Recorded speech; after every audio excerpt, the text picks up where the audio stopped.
Hello friends, welcome back to the channel. I'm the GM Philosopher, and today we're talking about what to do when D&D players get a little bit too creative in your games. Now, this topic was inspired by a request I got from Arrow and Doman. Arrow, thank you so much for this question. This is a fantastic question, and it came in the form of a comment, and I'm gonna read it for you.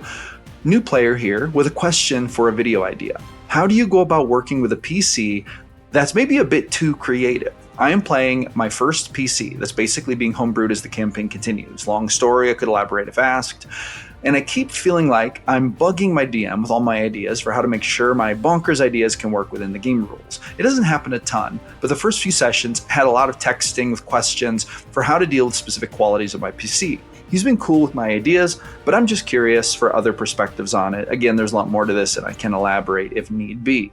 So first of all, Arrow, thank you for that question. Awesome question. And I know exactly what you're talking about. In my experience as a GM, I have dealt with many highly creative players. Some of them even maybe verging on the point of being, and I'm going to use this term very cautiously, overwhelming at times. And I'm going to kind of talk about this a little bit. And I've got 4 tips for you today that are going to basically outline my whole approach to this. This is a pretty simple topic, but these 4 tips are going to kind of walk you through my whole method for dealing with this, how to embrace it, how to make it work awesome. And tip number 4, the last tip, is especially important. The first 3 tips are pretty foundational, and then you want to really put the icing on the cake with this 4th tip. So make sure to stay around for that one toward the end of the video, and let's jump right into it. Tip number 1, and this is really, I think, where it all starts. Be as accommodating as possible. As a GM, it's really important that you accommodate your players' creativity, because D&D is, after all, an intellectual group activity where we create art, we tell stories with our characters, and we work together to explore sort of a narrative storytelling experience that happens in real time. This does require creativity, and I will say that there are some D&D players who are more creative than others. This isn't to say that a player who's maybe perhaps more creative in some ways is more valuable than a player who's less creative. However, it is important to note that every bit of creativity that you can draw from your group, your creativity included as the GM and your players, is going to be better for your game. So being accommodating of creativity is in itself a pretty essential principle. Now let's move on to point number 2.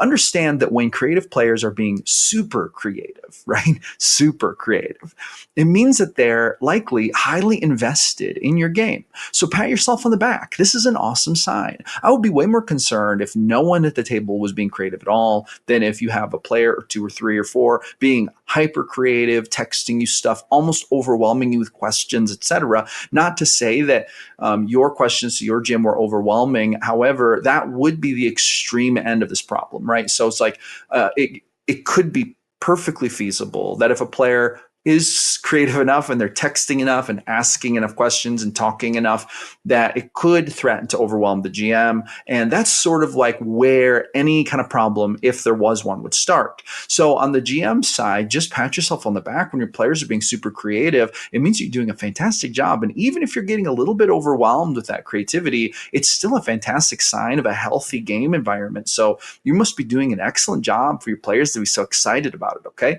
With that being said, if your players do throw wrenches in your plans and cause your game to go haywire and chaotic all the time, not following your plot arcs, just willy-nilly dashing all of your narrative plans to pieces, you should download my Ultimate Plot Randomizer. It's an ebook with 4 D100 tables that let you roll amazing plot arcs on the fly. And when you download this, you'll also get put on my email list. I send out emails every week sharing D&D tips.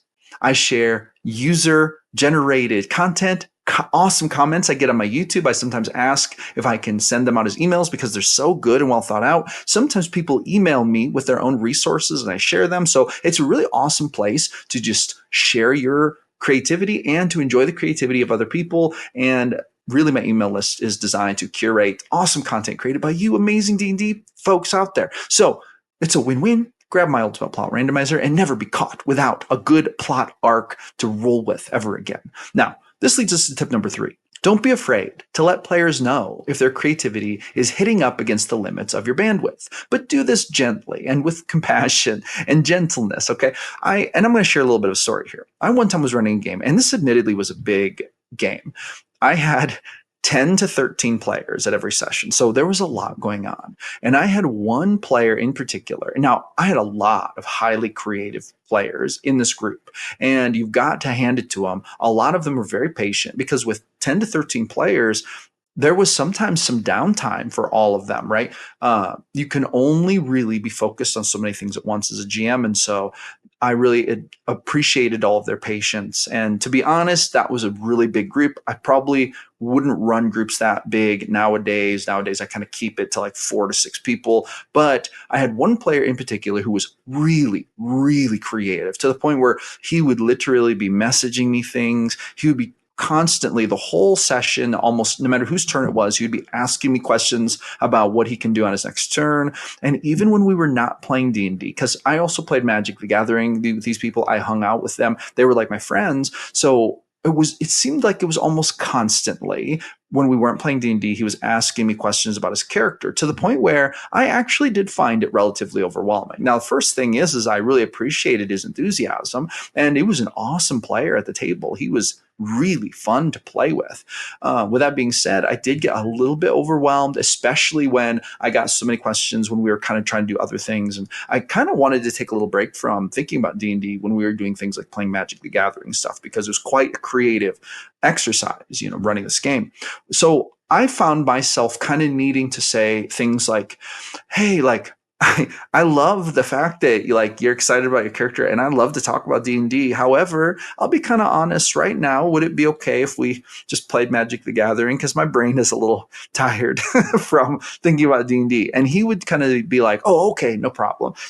I was just kind of gently letting him know that I was kind of hitting a limit with it. And I think that that's the best way to approach it.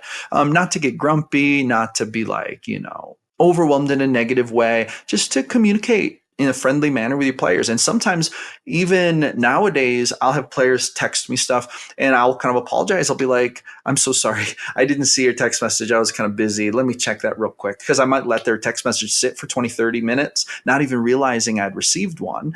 And until they are like, check your phone.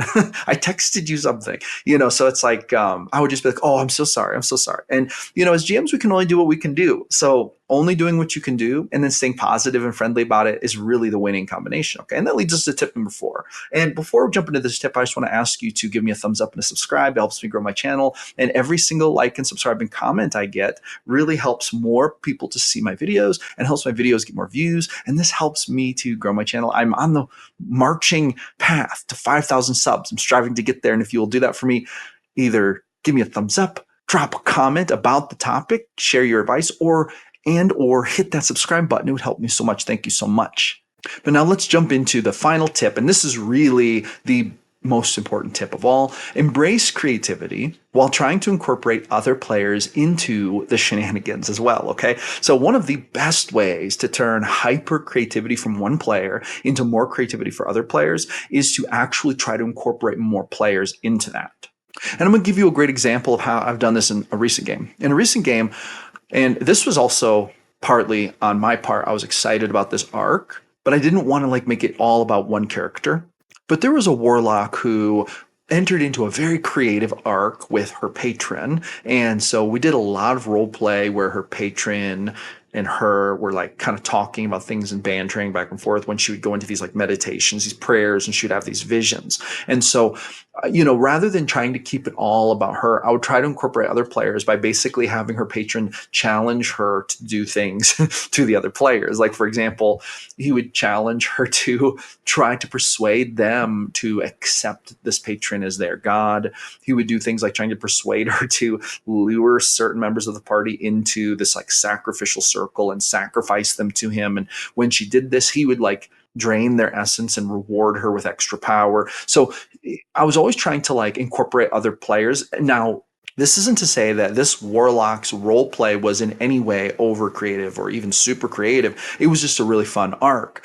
And it wasn't overwhelming to any degree. However, the fact of the matter was it was very creative and I was really into it, and I wanted to kind of use that creativity to include even more players and get them involved. And this is a great technique to use with like really, really creative players. For example, that one character that I was telling you about earlier who was hyper creative and was always talking about D&D, even outside of game and messaging me stuff, I would try to incorporate other players into his stuff too. There was, in fact, two other players in that game who were kind of in his like crew, in the game. And so they ran into a lot of situations where when stuff happened to him, they would kind of get roped into it in creative ways because I was kind of trying to pull them in. They were the most like likely and easiest other players to kind of pull into his situations. And so I would try to broaden his creative situations to include other players. So if you can find a way to take one player's incredible affinity for creativity and their enthusiasm, and you can find a way to bring other players into that, you'll often find that it'll help them to be more creative, and it will just help the game to have an overall better vibe. And so, like, the more the merrier in any situation is generally my policy when it comes to D&D. I try to include as many players and as many things as possible to exclude one-offs or to make them more rare, and also so more people aren't left on the sidelines just kind of watching while I interact with only one player. And with that being said, that summarizes my tips. That's kind of my ideas about this. And hey, I love those creative players. I love them, love them so much. I would so much rather have a whole table of super hyper creative players than a group of players who are just kind of dead in the water, not really, seeming excited about anything. That's kind of a bummer. I love the creative type. So hey, Arrow, Andoman, it sounds like you are probably on the right track. Your GM probably really appreciates your enthusiasm, and I think that it's great. I don't think you should worry at all. And if your GM starts to get a little overwhelmed, maybe with just the bulk of the creativity, I'm sure they'll let you know in a friendly way. And it sounds like they must be running an awesome game for you to be so excited about it. So boom, there's my advice. Hey, thank you so much for coming by. Leave me a thumbs up and a subscribe. I will see you awesome people on the next one.